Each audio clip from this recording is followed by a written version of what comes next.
All right. Thank you, everybody, for tuning in. This is the Lewis and Clark Timberlands 2021 Contractor and Fire Plan Meeting. Just a quick reminder that fire season is starting tomorrow. So if you don't already have your fire equipment out, please get it out as soon as possible. And thank you to those that already have it out. We have a pretty quick agenda today. We're going to be touching into the safety and environment and working through some fire preparedness and production and engineering as well. Starting off, I'd like to remind everybody that our gates and locks are set up in such a manner that whenever we're not actively hauling, our gates should be locked and closed. This is to protect the asset. It's to protect your equipment out there, and it's to keep people from going out, starting fires, dumping rubbish. It's something we do to protect our asset, and it helps guarantee future recreational access. Just last year, we had 5,700 recreational permits issued. And part of the reason that that was successful was because of our gates and locks program and keeping people from driving in on the property. So if you do come across an active log haul or an active rock haul, it's okay to keep the gate tabbed and open, but under all other scenarios, please keep them locked and shut. There are other opportunities, but they got to be approved by a manager. And if you need any more tags, please just ask. The Oregon Department of Forestry has asked me to go over a couple of things with you. First off, that the fire watch times have changed last year, and this is just a reminder to that change. With the industrial fire precaution level 1, it's still a 1-hour watch. With level 2, it's still a 2-hour watch, but level 3 is it now a 2-hour watch as well. They evaluated when most of those fires occurred, and something like 93% started in the first 2 hours. So they decided to waive that last hour. And then, as always, 4 is a complete shutdown. Another change to last year's regulations is that pump head pressure must be able to meet 115 pounds per square inch of pressure. Something that we've all experienced this spring is how incredibly dry it has been. This is a map of the total precipitation going from March until May of this year. And as you can see in this area here, all of those dark browns are the record driest 2-month period, 3-month period that this area has ever seen in 129 years. This is overall, the states of Washington, Oregon, and Idaho had the second driest 3-month period there, and California was the 4th driest. Now, this may not mean a lot to everybody, but it's crucial when thinking about wildfire potential and potential drawdown that ODF might have this year. So, fires may not be occurring in Clatsop County, but even if they're occurring somewhere else, resources might be there and we may have less available here. So this year it is incredibly important that we stop all fires as quickly as possible. That's always a goal, and it's always the first goal, really. But it's incredibly important this year, just due to the precipitation that we haven't had and the potential drawdown from ODF and national resources as well. So this fire season, as always, make sure that your equipment is ready to go at all times. This is including your hose, your tools, your pumps, your trucks. All of that needs to be ready at all time. You need to be testing your equipment, checking your hose, making sure that your tools are sharp, making sure that your pumps start and that everybody on the job can run them. And if your trucks can't move or your trailer doesn't have a hitch, or if you can't move the truck or trailer, that's not going to work. You need to be able to get those resources to the fire as quickly as possible. And then making sure that you have the correct adapters is extremely important as well. And like I said earlier, this year, an immediate response is more important than ever. Any fire that starts deserves a call, and that first call that you make is to 911. That 911 response is paid into through ODF, and those calls will go out to ODF. But that's the only way you're able to protect yourself and your company, is by dialing 911. That takes a lot of liability off of you. In the event of a fire, the first priority that you have is to make sure that everybody on this job site is safe and accounted for. And your second action is to call 911 and then immediately call us. Whether that's me as the fire coordinator, and my number is in the fire plan, or whether that's your contract supervisor, but make sure that you call Lewis and Clark Timberlands immediately after calling 911. And then if you're by yourself, the next best thing you can do is flagging in the route from the nearest access, and then following the step-by-step instructions that you'll find in your fire plan. Just going to cover some basic firefighting suggestions. These are the 18 watch out situations that are given to us by the National Forest Service. So when you show up to a fire, these are the things that you want to make sure that you're aware of. So you want to make sure that the fire has been scouted and sized up. You don't want to be showing up blind.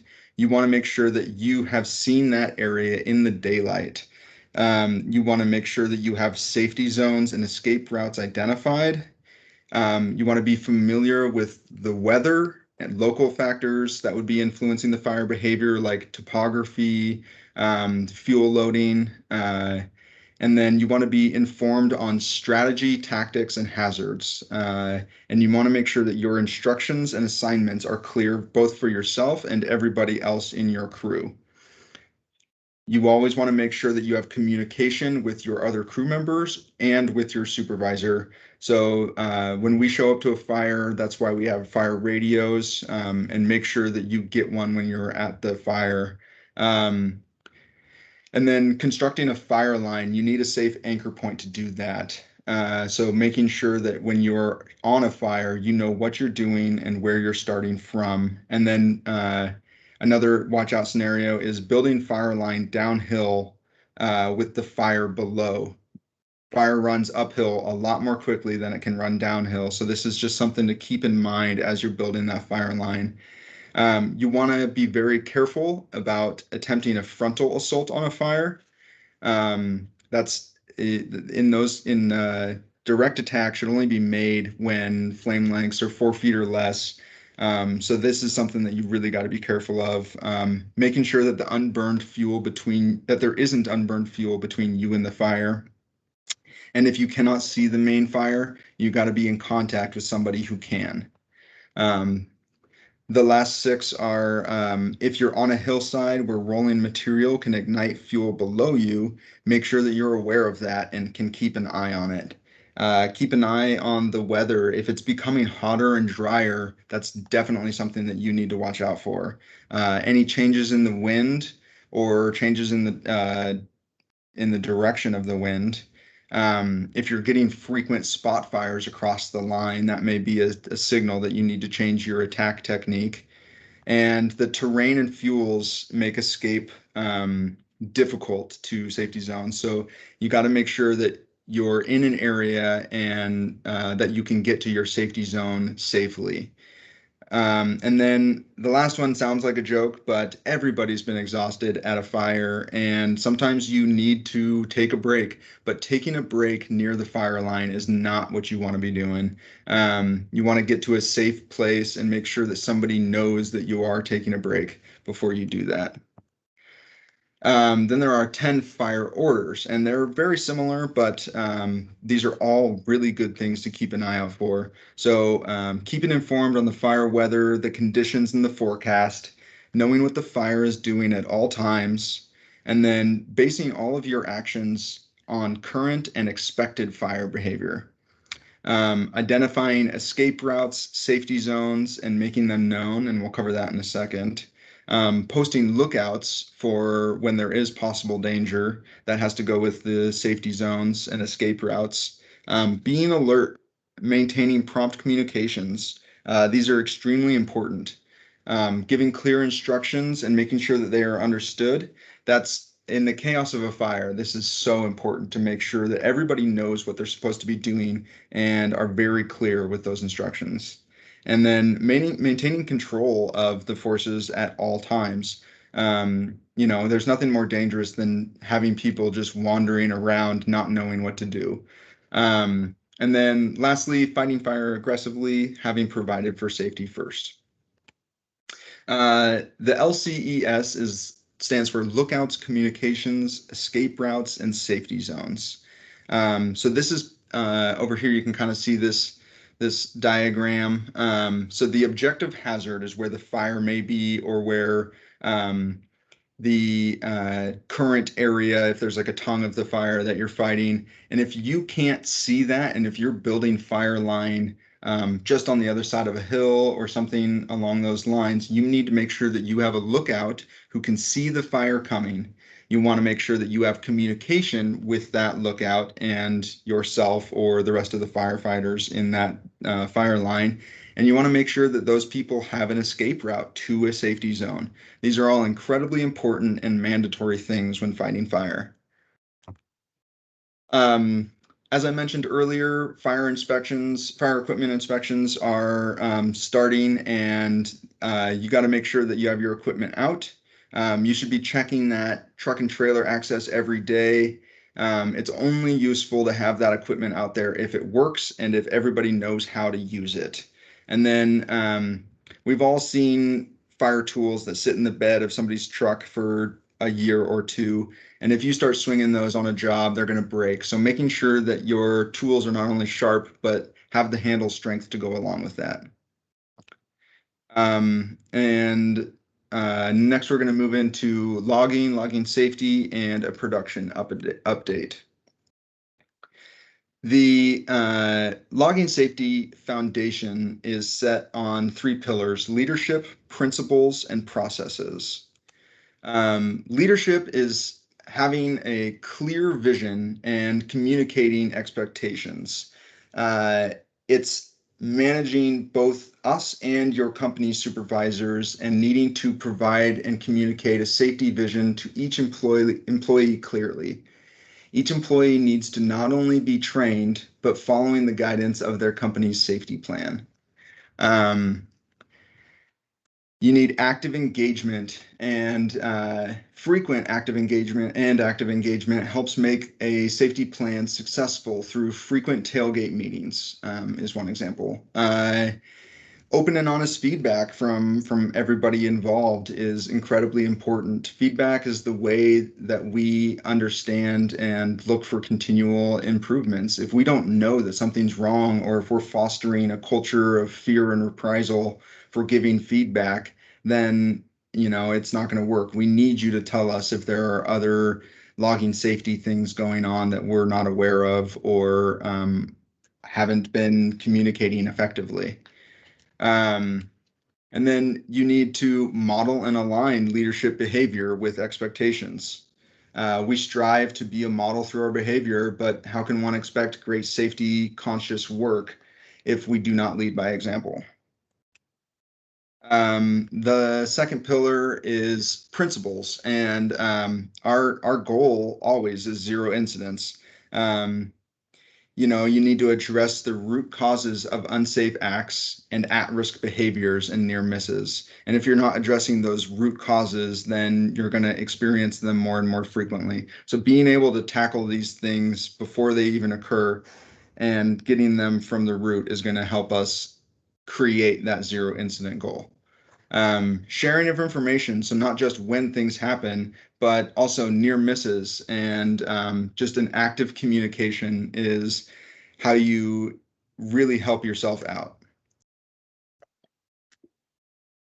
A commitment to uphold safety as the #1 priority is extremely important. We need to have some personal accountability, and that'll be extremely important as a measurement for success. And we need to reward and recognize outstanding performance. If you see somebody that's doing really well with logging safety, or really any aspect, being able to reward them, or even just recognizing their outstanding performance is crucial. The last pillar of the logging safety is processes, and it's based on the principles, and it starts with health and safety systems. So having good leadership, employee involvement, analysis, all of these things are incredibly important, and those systems are set up so that they protect you and your coworkers and the companies. These systems are set up in such a way that sometimes they can be seen as taxing or unnecessary, but they're set up for a reason. They're there to look after your safety, and the factors that influence behavior is knowing what to do and how to do it, and how to do it safely, and then encouraging and rewarding people for doing their job safely. There's just no other way to do it other than safely. Um, a quick production update is there are going to be planned shutdown for hauling from July 5th through July 9th. So that's kind of the week of Independence Day. And there's no other planned shutdowns as of now. So we're going to be having steady production through mid-December, and we'll keep you informed as soon as possible of production and customer needs so that you're able to make these adjustments. Dynamic and changing markets require quick responses. So being able to work with us in this is really helpful, and we appreciate it. And then Sam had a special request to please text your loads the same day to hit to that number, and include the loader operator's name, the unit name, the date, total loads, the sum by destination and species, and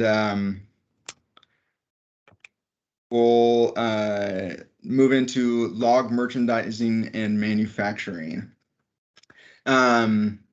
So working with changing markets and having some market tension between export versus domestic, it's been kind of it's been tough to work on that, but it's something that's really important, and everybody's done an outstanding job responding to our instructions to get the right log to the right customer. Some environmental reminders. So whenever you're near water, trying to avoid sedimentation, trying to look for stream crossings, and being very careful with those, avoiding stream slash piles near water. So we should never be putting slash piles within 100 feet of well, preferably of all streams, but especially fish streams. You really gotta to keep up on gloves and grease tubes out in the woods. They're extremely common to find, and they're something we get nailed on. So please keep up with that. And then also leaving the large woody debris as it lies. Not yarding those up to the landing, not moving them out of their area. If something does get moved accidentally, putting it back where it was is really helpful for us. And then please, with slash, separating the roots and the non-burnable material from the slash and the chunks, and then keeping all metal out of slash piles. It's incredibly tough on the grinder. It knocks all the teeth out in the screens, and it's really expensive to find metal in the slash piles when they're grinding. The wildlife tree areas, if we're working, these are something that Sam and Marcus have been working on with you guys, and that's trying to leave small areas with 30 to 50 trees at the confluence of streams, at seeps and wet areas, areas of running water, and areas with unique features. This picture is a great example of one. And just trying to work on those. They look really good, and you guys have done a good job with those. So let's keep up the good work. As far as engineering, we're trying to focus on keeping our shared communication of road construction timing, and we plan to continue to get work and contracts out to you quickly and efficiently. And so much of that has helped us really get into a good place with our roads in advance of harvesting. We've had a great maintenance program going with haul route maintenance and in-unit repairs, and then really trying to avoid sediment delivery and reporting that sediment delivery when you do see it. And then any damage to the roads or the drainage is really important to report as well. If you see that, we're going to keep sediment out of streams.